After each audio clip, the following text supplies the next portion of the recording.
Ubizo, lungibize engalweni. Ngiyokhalela bani nayi iphimbo lami liphindaphinde entabeni.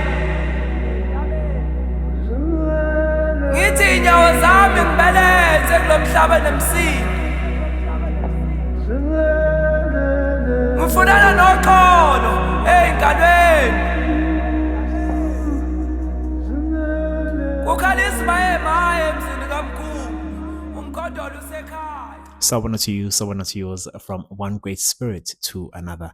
Igama lami uThulani Malevu. Welcome to Ubizo Daily.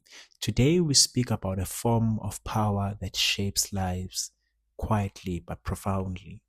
Sexual energy, a force that has created families, nations, and generations over the course of time, but also a force that has destroyed trust, collapsed reputations, and scattered lives, because sexual energy is not just desire, it is creative power.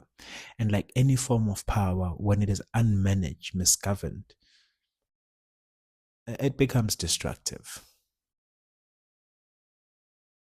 At its deepest level, sexual energy is life force. It is the energy, the same energy that creates new life. But beyond biology, it is also connected to creativity, vitality, attraction, and emotional bonding.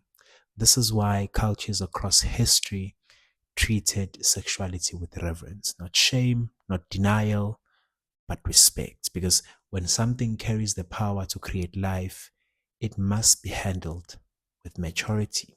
Let's speak about the modern confusion.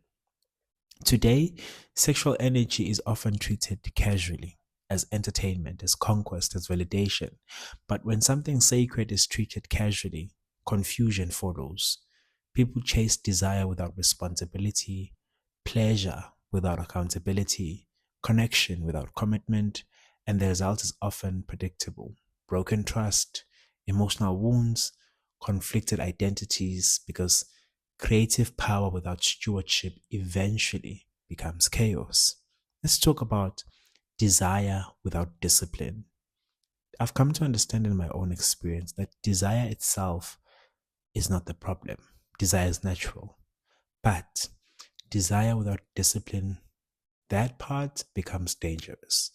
I've seen it through history. We've seen it through history where,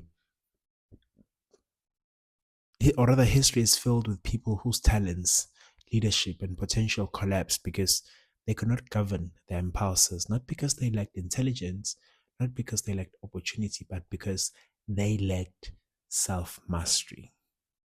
Sexual irresponsibility really destroys lives instantly. It usually destroys life gradually through broken trust, damaged relationships, and quiet erosion of character.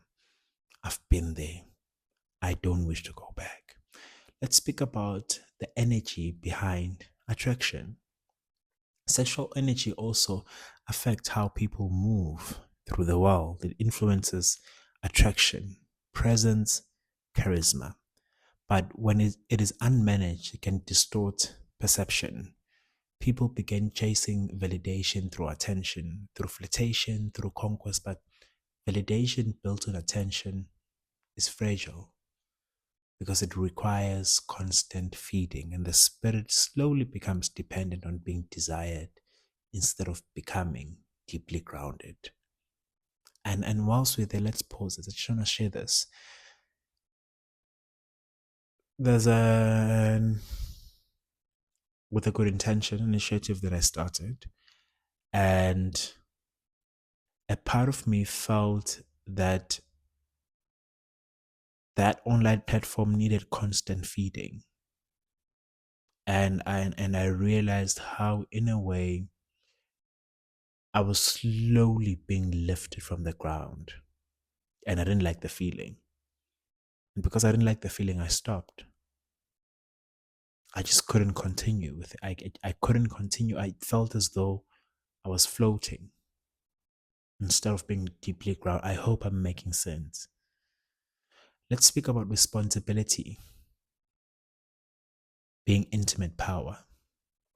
I've come to understand that real maturity is not measured by how much desire someone feels. It is rather measured by how responsibly they carry it. Respect for their partners, honesty about intentions, awareness of emotional consequences, understanding that intimacy is not just physical, the fact that it carries psychological and spiritual impact as well. Sexual responsibility is not about repression, it is about stewardship of powerful energy. And I find it saddening how, like I did say in the beginning, that in this day and age that we live in, it is so normal. And when I say it's so normal, it's so casual. Everything is just sexual and casual. You see it everywhere. And when we speak about the spiritual and the psychological effect of that, man, I've been in a battle for a while, almost 2 decades of sort, where I was getting to understand who I am and how my sexual journey started. And knowing what I know, I wouldn't expose young people carelessly, casually to such. I've seen that when sexual energy is respected and disciplined, usually something powerful happens. It's not that the energy disappears, it becomes directed towards, could either be towards creativity, toward purpose, toward building meaningful relationships and inventions, and toward creating life that is not driven by impulse, but guided by intention. This is the deeper teaching. Power is not dangerous because it exists. Power becomes dangerous when it is unconscious. And sexual energy is one of the most powerful forces a human being will ever carry. I'll repeat that. Sexual energy is one of the most powerful forces a human being will ever carry. The power of life.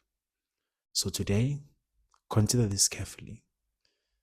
Sexual energy is not something to fear, and it is not something to treat casually either.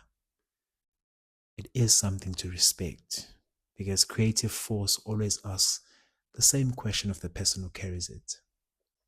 Will you use this power with awareness, or will it quietly begin to govern you? And the answer to that question often shapes the course of an entire life. Until next time, okuhle, umusa, kanye nokukhanya ekuhambeni kwakho. Light, mercy, and blessings upon your journey. Ubizo Daily, the call continues.